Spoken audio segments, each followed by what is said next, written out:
여러분 이미 우리가 알고 있지만 아브라함은 매우 먼 거리를 저기 한 이란 땅 정도부터 시작해가지고 애굽에 이르는 정도의 길이로 그 옛날에 아무런 뭐 제대로 된 통신 수단도 별로 없었을 텐데 아마 낙타 정도 좀 탈 수 있거나 이런 식으로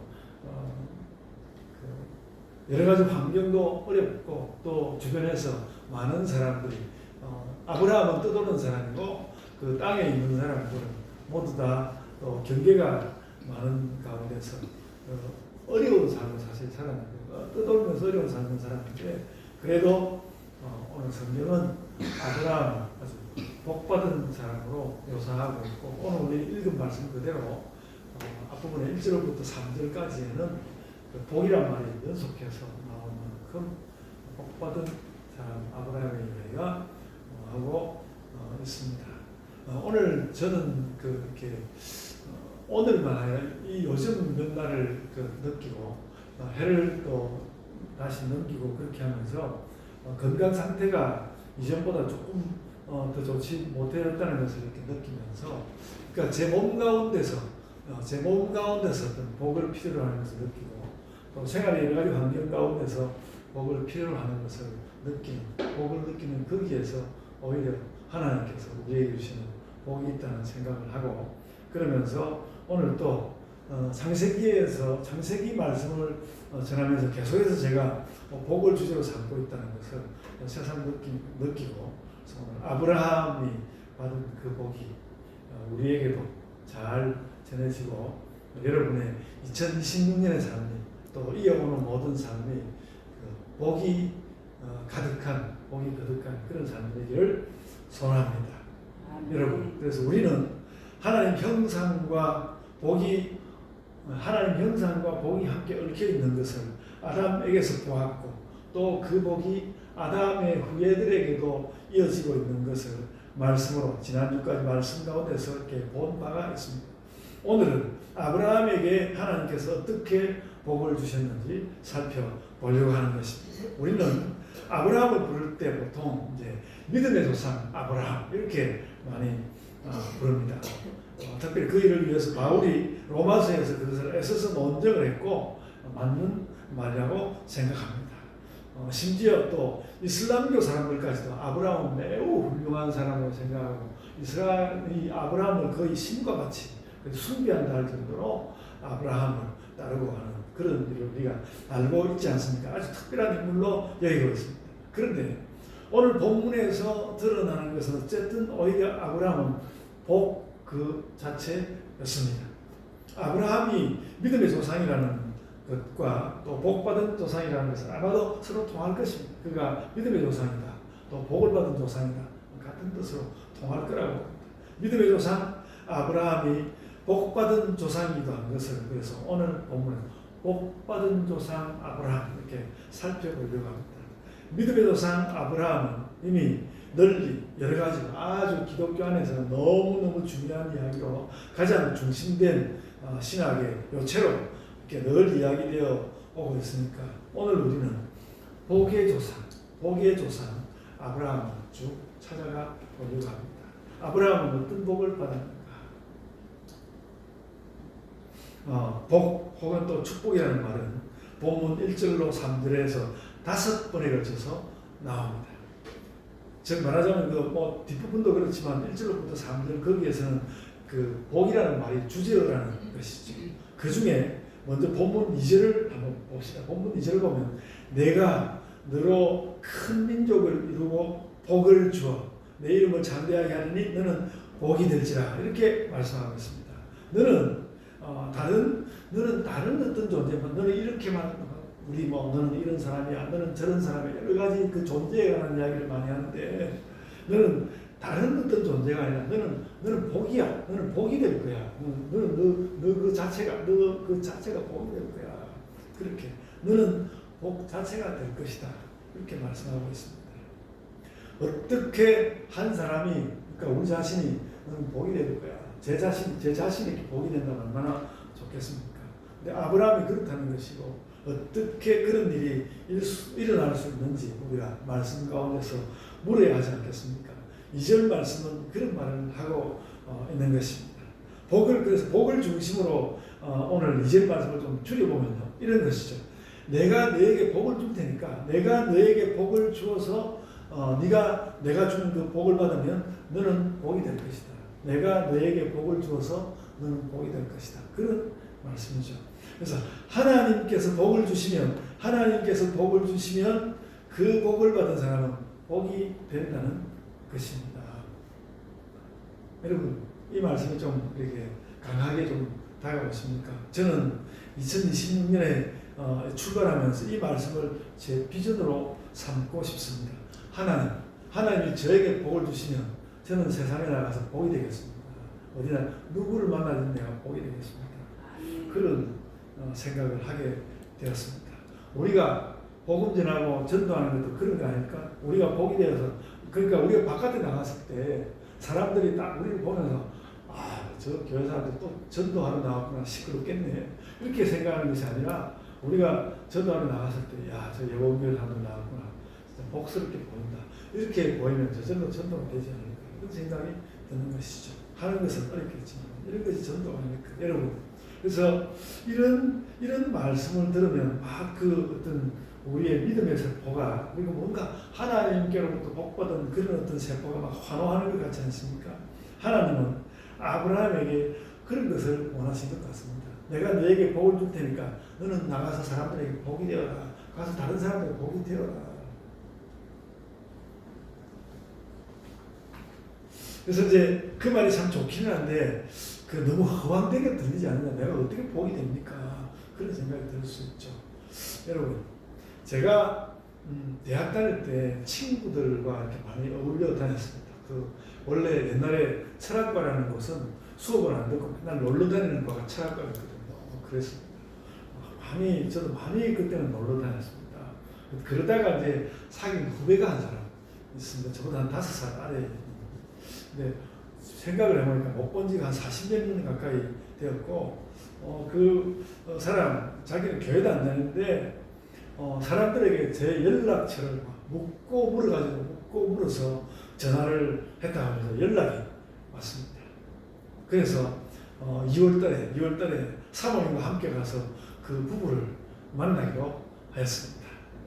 물론 달리 가져갈 것도 없고 그래서 교회 달력을 가지고 가서 만날 생각을 하고 있는데 이야기가 결국 어디로 흐를지 알 수는 없지만 그와 이렇게 대화를 나누는 그런 생각이 들어서 그와 대화를 나누면서 그의 삶에서 뭔가 크고 열렬하고 알 수 없는 그런 무엇이 그에게로 다가오는 것이 있다고 저에게 이야기한다면 그와 관련해서 믿음을 좀 가지라고 권할 수 있을 것 같습니다.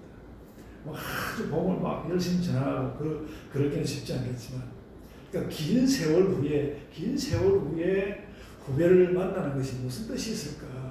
그냥 재미난 놀이처럼 정말 우리가 40년 만에 재미난 놀이처럼 생각되기도 하지만요. 아브라함에 대한 이 말씀을 보면서 좀 가닥이 잡혔습니다. 그 후배를 만나는 관련해서 결국 어떤 결과가 될지는 알 수 없지만 그냥 그에게 가서 단 하루라도 혹은 반나절이라도 그 사람에게 복이 되어줘요. 내가 그 사람에게 가서 복이 되어주는 것이 좋겠다. 그런 생각을 하게 되었습니다. 우리가 모두 오늘 말씀에 이 울림을 간직하면 좋겠습니다. 제가 여러분 전에 이런저런 이야기를 제가 이제 사촌 형제들이나 친지들 이런 사람들도 좀 어그러진 자리에서 만나기도 해야 되고 그렇게 한다는 이야기를 하지 않았습니까? 그래서 이번 주에 그런 어떤 문제를 가지고 사촌 가운데 누구에게 전화를 해가지고 뭔가 좀 이렇게 어긋나고 어려운 부분을 이렇게 이야기를 하면서 우리가 좀 그러지 말고 좀 더 가깝고 이렇게 또 그래서 어려운 부분에서 내어 기도하고 그러면서 하자 이렇게 이야기를 했더니 매우 거기에 공감을 하면서 그러겠다는 이야기를 들었습니다. 그래서 사람들에게 그러니까 쉽지는 않다고 생각됩니다. 모든 사람 뭔가 나를 좀 더 희생해야 하고 그런데 그렇게 하는 것이 다른 것이 아니라 다른 사람에게 가서 내가 잘난 체 하는 것도 아니고 특별히 또 못난 체 해야 되는 것도 아니고 뭔가 또 많이 퍼줘야 되는 것도 아니고 그런데 어떤 사람을 만났을 때 그에게 저 사람에게 내가 좀 복이 되어줄 수 없을까 그런 것을 미리 좀 기도하고 만나고 그렇게 하면 그 뭔가 조금씩 잘 안 되는 때도 있겠지만 되지 않을까 이런 생각을 한다는 것이죠. 그게 하나님께서는 그런 것이죠. 내가 너에게 복을 줄 테니까, 내가 너에게 복을 줄 테니까 너는 세상에 나가서 그 사람들의 복이 되어라 이렇게 말씀하시는 것이거든요. 그래서 사랑이 움직인다고 이제 그 이야기도 이제 흘러간 옛노래가 되었지만 복도 움직이는 것이다, 복이 움직이는 것이다 생각이 듭니다. 근데 하나님께서 아브라함에게 복과 함께 주시겠다는 것이 있었습니다. 하나님께서 복과 함께 주시겠다는 게 있었는데 뭔가 민족을 주시겠다고 했어요. 너무 크죠. 너무 크죠. 사실 이제 성경 자체는, 성경을 읽는 또 많은 사람들은 복보다는 이 민족이라는 말에 더 기울어져 있습니다. 그래서 이렇게 해서 뭐 이스라엘 민족이 형성되고 민족을 중심으로 사실 이 창세기 12장 2절 말씀을 사람들이 막 해석을 해가거든요. 여러분, 성경에는 세월이 흘러오면서 창고 구조들을 취합해서 엮어놓은 관주라는 것이 있습니다. 관주라는 것인데 이 관자는 뚫을 관자인데 성경 전체를 관통해서 뚫는다는 것입니다. 그러니까 성경을 전체적으로 관통해서 뚫었을 때 거기에서 가져올 수 있는 말씀이 무엇인지를 보여주는 것이 관주인데요. 요즘 성경이 관주를 좀 잘 안 담아놓고 그런 편이지만 제가 그런 관주가 있는 거예요. 그래서 그 창세기 12장 2절에 관주, 여기 민족이라는 말의 관주를 보면요. 이 관주를 보면 굉장히 많은 관주가 붙어 있습니다. 그러니까 그 민족이라는 말 가지고 엄청 큰데 말하자면 그 구슬을 깨듯이 꿰가지고 이렇게 목걸이를 만드는 그런 거라고 생각이 되는데 그 미국에서 나온 그 잔드반 출판사 편 성경에는요 그 민족이라는 말에 몇 개의 주석이 붙었는가는 41개의 주석. 그러니까 여러 구절에 이 민족이라는 말하고 관련된 말이 나오는 것이죠. 그랬을 때 창세기에서만 그 관주가 10여 개가 될 만큼 민족이라는 말이 많이 나오고 지금 이 12장 2절의 말씀하고 연관된 말씀이 많이 나오고 그 말이 민족이라는 말과 연관되어 있다는 것이죠. 그리고 이 민족이라는 말은 좀 차이가 있긴 하지만 백성 혹은 나라라는 말과도 통하는 그런 말입니다. 그래서 본문에 나온 그 큰 민족이라는 말을 영어 성경에 봤더니 Great Nation이라고 적어 두었습니다. 큰 나라라는 말이죠. 결국 그러니까 아브라함이 큰 나라를 이루겠다.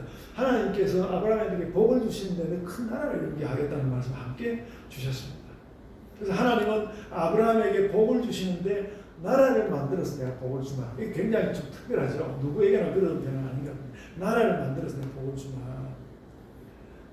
제가 지난번에 혼자 짓는 복이 있고 함께 짓는 복이 있다고 했는데 하나님이 나라를 만들어서 복을 주신다는 것은 함께 짓는 복에 훨씬 더 가까울 것입니다. 오늘날은 교회가 우리 신앙인들이 교회가 민족 국가를 세우는 건 아니니까 이것을 우리에게 적용시키면 그대로 교회 공동체를 세워서 함께 복을 만들어가는 것이 될 것입니다.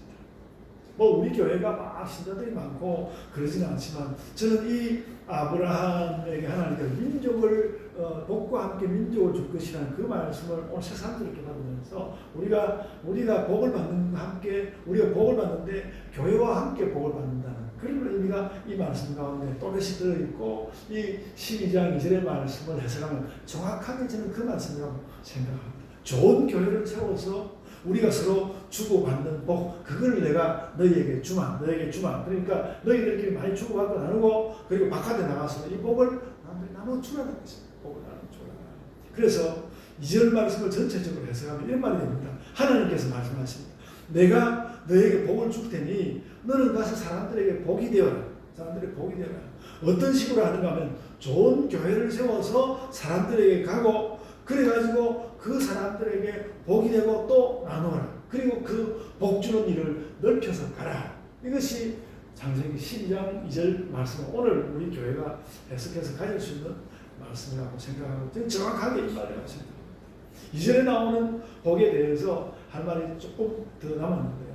오늘 말씀에서 특별한 것은 공동체를 통해서 복을 만들어 간다는 것. 그것을 우리가 성경적으로 더 분명하게 알게 된다. 이 복을 만드는 거 공동체를 통해서 만들어가는구나 그러니까 복을 만들고 하면 뭐 돈으로 할까, 뭐로 할까, 뭐 능력으로 할까, 아니면 건강으로 할까 여러 생각이 있는데 오늘 이 아브라함을 통해서 우리에게 보여주는 것은 복 만드는 것, 교회와 함께 할 수 있다, 공동체와 함께 할 수 있다, 이것을 우리에게 보여주는 이게 중요하다고 생각합니다.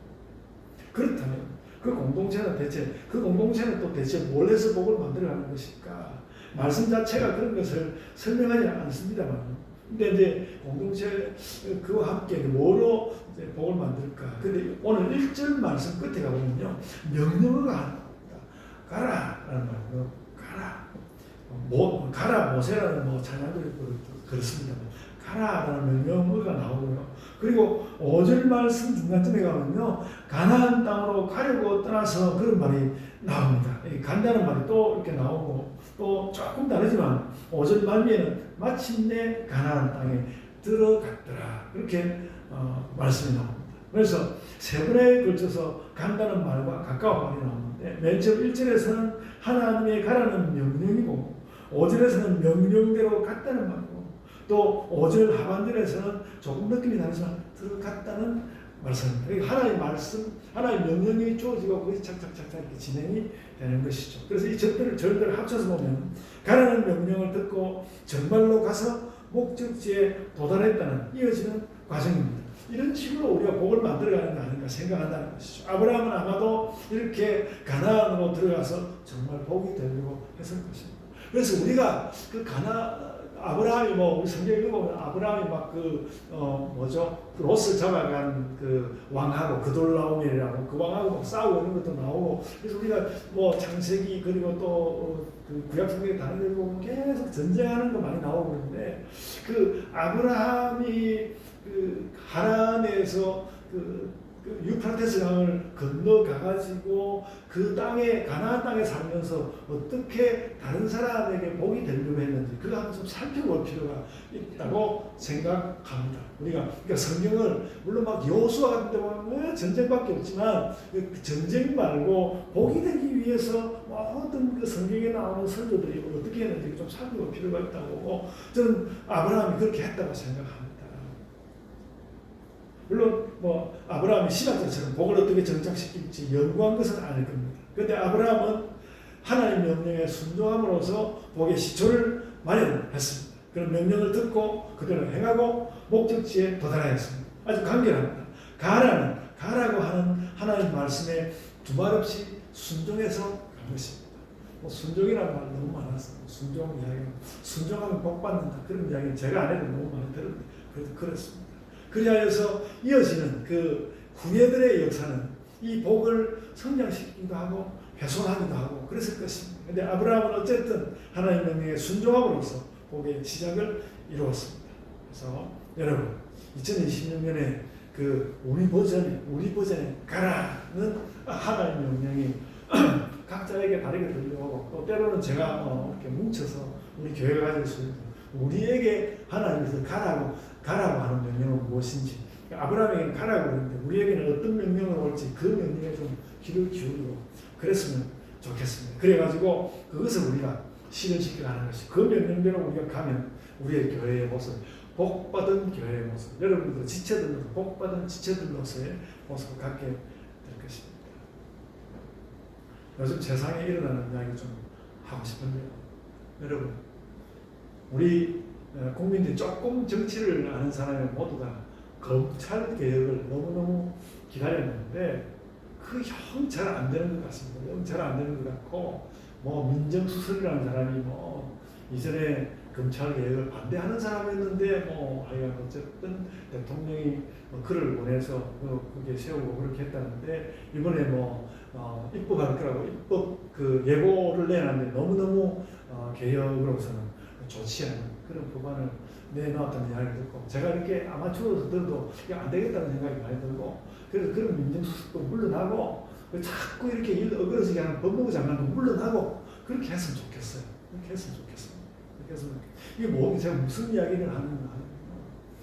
그러니까 국민들이 원해서 좀 이렇게 가라라고 하는 것이 이렇게 형성이 되어 있는데, 그렇게 안 가고 자꾸 정치하는 좀 고의적에 있는 사람 그거 안 듣고 자꾸 자기 마음속에 있는 꼼수를 다시 드러내가지고 여기저기 심어놓고 말이죠. 그렇게 하는 거 너무 좋지 않아 보이고. 그래서 뭐 요즘 대통령은 모든 일들을 다 잘하고 있고 뭐 외국에 나가고 중국에 가서 일본에 가서 너무너무 외교 잘했다고 막 찬사가 아주 이루 말할 수가 없는데, 저는 그러면서 대통령도 좀 의문스럽다는 생각이 들어요. 왜 그런 사람을 세워놓고 자기는 말도 안 하고 가만히 있는가 말이죠. 옳지 않다고 생각해요. 옳지 않다고 생각하고요. 그러니까 우리가 투명하게 대통령도 투명했으면 좋겠고, 다른 모든 제가 이게 지금 그 현재 뭐 정부에 있는 사람들을 비판하려고 하는 것도 그들에게 일말의 문제들이 있고 국민들이 가라라고 한 대로 가야 되는데 그렇게 안 가는 모습 보면 우리 답답하지 않습니까? 답답하지 않습니까? 우리 그런 면에서 우리도 하나님께서 가라 하고 명하시는 것이 참 많은 것 같은데 가지 않고 있는 그런 부분이 많이 있는 것이죠. 그리고 여러분, 교회도 그렇습니다. 여러분, 저는 그 박영선 목사님 굉장히 특별하게 생각하는 분입니다. 저는 이 1900년대 후반에 그 두 사람의 그 설교의 기둥이 있다고 생각하는데, 그 박영선 목사님과 대구 성서 아카데미라는 곳인데 전몽선 목사라는 분이 있습니다. 그분 아주 깊은 지식을 가지고 설교하는 분이거든요. 그 두 분이 우리나라 설교의 두 기둥이라고 제가 설교를 생각을 하고 있었는데, 뭐 그래서 제가 자세히 좀 이제 기사들을 살펴봤더니 뭐 처음에는 400억, 100억, 40억 이렇게 낮추어오면서 뭐 이야기가 나왔다는데, 다시 또 기사를 좀 더 봤더니 그 박영선 목사님 본인이 내가 그 요구한 거 아니고 현실이 그렇다라는 이야기를 하고 설명했을 뿐이다라고 이야기하니까 저는 그 말이 딱 정말 맞는 말이기를 너무너무 원하고, 왜냐하면 그분은 사실 김진홍 목사님 이런 분하고도 다른 분입니다. 김진홍 목사님은요, 그분은 원래 부자 되기를 원하는 분이었습니다. 제가 알거든요. 원래 부자 되기를 원했고 그런 분이지만은, 이 박영선 목사님은 그래도 아주 칼칼하게 그 개혁신화 입장에 따라서 보수적 신화 가운데서 아주 설교를 정말 정갈하게 해오던 분이거든요. 그래서 이분은 좀 그렇지 않았으면 하는 생각이 굉장히 많고, 근데 여하간 이분이 이렇게 해서 자신은 뭐 그냥 말만 냈을 뿐인데 소문이 났다는 그 말이 맞기를 바라고, 그렇다 할지라도 그런 소문이 나게 한 것도 일단은 박영선 목사님은 저는 잘못이라고 생각하고요. 그렇지 않기를 생각하고, 그래서 한국 교회에 더 이상 소란한 문제가 없었으면 좋겠다고 생각이 되는데, 이 부분도 마찬가지라는 것이죠. 그분이 그렇게 많은 깊은 신학과 그리고 또 좋은 언변으로 한국 교회의 설교로서 매우 좋은 본을 보이고 있었는데, 그 뭔가 그 연세도 드셔가지고 이 한국 교회가 마땅히 가야 하나님께서 가라고 하시는 그 길에서 어긋난 것 같은 그런 것이 있어서 어떤 사람은 막 비난하고, 저는 근데 비판보다는 너무 정말로 그것은 아니었으면 이렇게 바라고, 좀 그분의 명예 회복보다도 이 그 보수 교단에 설교 잘하는 목사님들이 바르게 살고 있다는 그런 것이 너무 헤쳐지지 않기를 바라는 마음이 있습니다. 그래서 우리가 그래야만 하나님께서 내가 너에게 복을 줄 테니까 너는 가서 사람들에게 복이 되라고 그랬는데, 어떤 면은 그런 거 아닙니까? 가서 세상에 나가서 여러 사람들에게 복이 되어야 하는데 복이 되지 못한 그런 모습을 보여서 이렇게 어그러지는 것입니까? 그러지 말아야 하겠다. 그런 말씀을 드립니다. 세상 가운데서도 그런 일이 일어나고요, 교회에서도 그런 일이 일어나고 있는 것이죠. 그래서 저는 오늘 여러분과 다시 한번 그 복받는 이야기를 하고 싶습니다. 우리 너무 복받고 싶죠. 제가 아까 말씀드렸지만 여러 과학이라든지 철학이라든지 이런 사람들은 하나님이 어떻게 하나님이 없는지를 증명하기 위해서 얼마나 노력하고 얼마나 애쓰고 그렇게 하고 있습니까? 그렇게 하는데 사실은 저는 하나님께서 살아계시는 건 늘 제 자신 안에서 느끼죠. 내가 연약해지고 육신이 연약해지고 마음이 연약해지고 그리고 복이 부족하다고 느껴질 때마다 뭔가 나에게 필요하니까 그 하나님께 주셔야 되니까 이렇게 하나님을 내가 알고 하나님을 믿고 이렇게 가고 있는데, 그래서 오늘도 제가 조금 건강하지 못한 어떤 모습을 좀 염두에 두면서 하나님, 이게 하나님께서 복 주셔야 되는 거구나 그런 생각을 오늘 아침에 하거든요. 복 받는 이야기를 정말 하고 싶은 것이죠. 그래서 다시 한번 이야기하면 하나님은 원래 아담을 짓자마자 아담이 이 세상에 태어나자마자 하나님께 복을 주시다. 다른 거 모든 거 주시기 전에 그 태어나게 복을 주셨다고 하였습니다.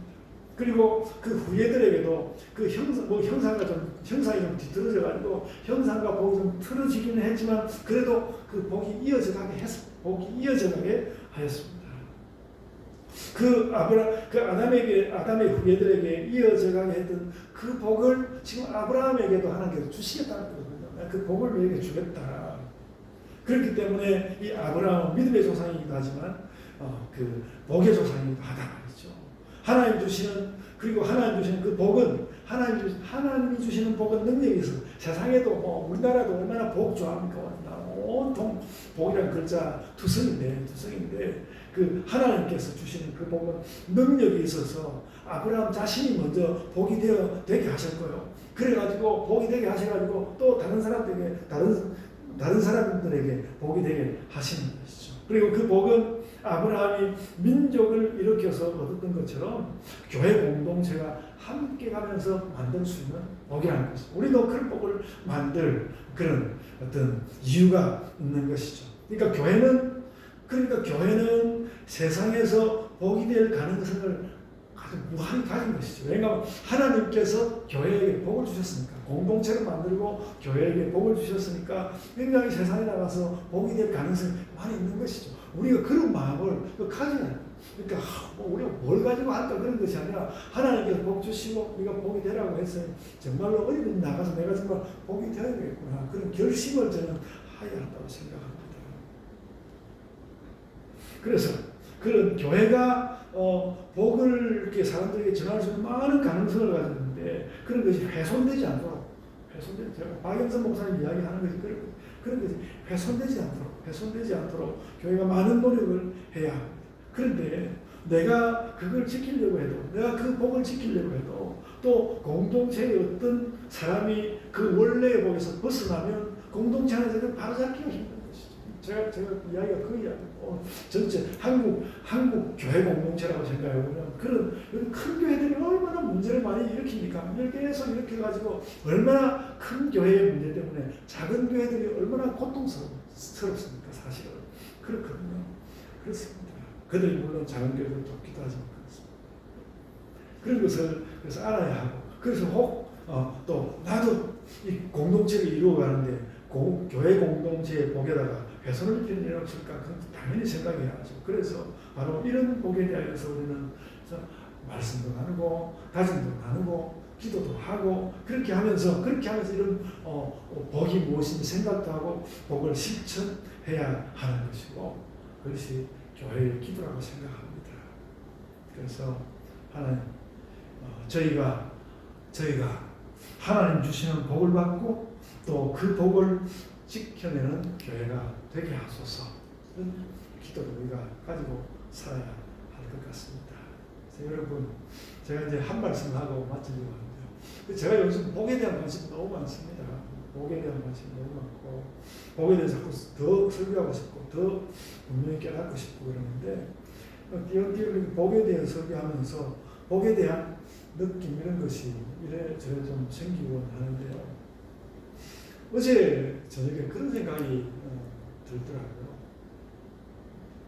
복이라는 것은 우리 삶을 이렇게 비추어주는 전등 같은 것을 여러분 그런 느낌 있습니까? 어두움이 있는데 그 전등이 아래로 환하게 비추면 내 주변이 밝아지고 내 삶이 밝아지는 그런 느낌이 있지 않습니까? 그런 느낌을 받았습니다. 복이라는 건 내 삶을 환하게 비추는 전등 같은 것이다. 그런 생각이 들더라고요. 그래서 그걸 성경에 비춰보니까 성경은 옛날 책이니까 전등은 안 나오죠. 전등은 안 나오고 성경에 등불이라는 말이 나옵니다. 성경에 등불이라는 말이 나오는데요. 이 등불의 묘사는 놀랍게도 하나님과 사람을 가리지 않습니다. 사무엘하 21장 27절에 보면요. 사람들이 다윗을 이스라엘의 등불이라고 했습니다. 다윗을 이스라엘의 등불이라고 했습니다. 그리고 사무엘하 22장 29절에서는 다시 하나님을 등불이라고 하면서 찬양했습니다.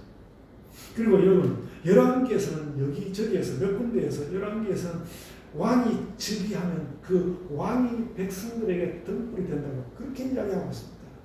몇몇 왕들을 그 백성들에게 등불이라고 그렇게 말씀을 했고요. 예수님 비유에서는 우리의 깨어있는 믿음을 등불이라고 했습니다. 우리의 깨어있는 믿음을 등불이라고 그렇게 말씀했고요.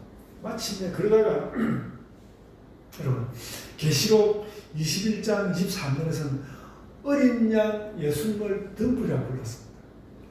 예수님을 등불이라고 불렀습니다. 그러니까 저 옛날 하나님께서 그 아브라함 때로부터 시작해서 우리 백성들이 내려오면서 하나님께서 그 하나님 백성들에게 등불이 되어 주셨고 그 가운데 참 믿음이 모범이 되고 그런 사람이 또 백성들에게도 등불이 되었고 그리고 예수께서도 우리에게 등불이 되시고 또 예수 그리스도를 믿는 백성들도 그 믿음을 가지고 등불이 된다는 것을 등불이라는 말 하나를 가지고 말씀을 하고 있는 것입니다. 그렇게 하나님도 등불이고 예수님도 등불이고 또 뭐 뛰어난 그 믿음의 위인도 등불이고 보통 사람도 믿음 가지면 그 뭔가 내 안에 등불이 있다는 것이죠. 주여 내 안에 등불을 밝혀주소서. 그런 기도를 우리가 가져야 하는 것입니다. 그래서 이런 세상 모두가 흔들릴 때에 우리에게 등불이 주어지는데 그런 등불이 우리에게 비추어 오고 그런 것이 또 우리에게 복이 되고 그 복을 가지고 우리도 어딘가 좀 그러니까 여러분 나 어떻게 하면 누구에게 복이 될까? 그럴 때 어떤 사람의 삶에다 내가 어떻게 하면 저 사람에게 등불이 한번 되어줄 수 있을까? 등불 되어줄 수 있을까? 그런 마음을 가지면 될 것 같습니다. 여러분, 그래서 우리가 가진 우리의 모든 복이 우리의 삶을 비추어서 제가 지난 주일에 말씀드렸죠. 우리가 이렇게 사는 것 자체가 기적인데 그래도 이 기적 같은 삶이지만 그래도 고통이 있으면 힘드니까 기적 같은 우리 삶을 또 어떻게 알뜰살뜰 살아낼까? 복이 우리에게 등불처럼 비춰옴으로써 우리의 삶을 이렇게 알뜰살뜰 살아내게 될 것 같습니다. 그래서 알뜰살뜰 이렇게 또 이야기해놓고 보니까 또 아무개는 어떻게 살며 아무개는 어떻게 살며 그런 생각이 되고 설교 준비하면서도 그렇게 되긴 하는데요. 우리가 모두 알뜰살뜰 살려고 노력하면서도 서로에게 등불이 되어주는 그런 삶을 살면 우리가 복받은 공동체 예번교회로서 살 것입니다. 그래서 이런 하나님 주신 세상과 우리 안에 있는 믿음 이런 모든 것을 우리에게 주어진 복으로 느끼면서 신자의 삶, 복된 신자의 삶을 다 잘 사시기를 바랍니다. 아멘. 자, 기도하겠습니다. 아버지 하나님, 참 복이 있다는 이야기를 들으면 참 자다가도 깨고 싶을 만큼 우리의 저 마음 깊은 곳에서 그것을 바라고 있는데 아버지 하나님, 아버지께서 저희에게 이미 많은 복을 주시고 또 예수 그리스도께서 저희에게 등불이 되신 것을 저희들이 알지만 저희들이 또 더 신자로서 잘 살고 싶고 또 저희의 이 땅에서의 삶이 고달프고 어려워서 그런 것을 그래서 힘차게 넘어갈 수 있는 아버지 하나님께서 주시는 그런 어떤 능력이 있어서 그리하여서 우리가 복된 자의 삶을 살고 싶은데 아버지 하나님 저희에게 오시옵소서. 저희가 또 너무나 성급하게 우리의 일들에 달려나가기보다는 아버지 하나님께서 나에게 어떤 복을 주시며 또 나는 나의 형제에게 나아가서 이웃에게 나아가서 어떤 복이 될 것인지 그런 것들을 참 생각해 볼 수 있는 주님 안에서 생각 깊은 복과 믿음의 생각 깊은 그런 자들로서 저희들이 살게 하여 주옵소서. 저희 가운데 오소서. 참 복된 자로서 살기 원하는 저희의 삶으로 아버지 하나님 영광 받아 주소서. 감사하옵고 예수님 이름으로 기도드리옵나이다. 아멘.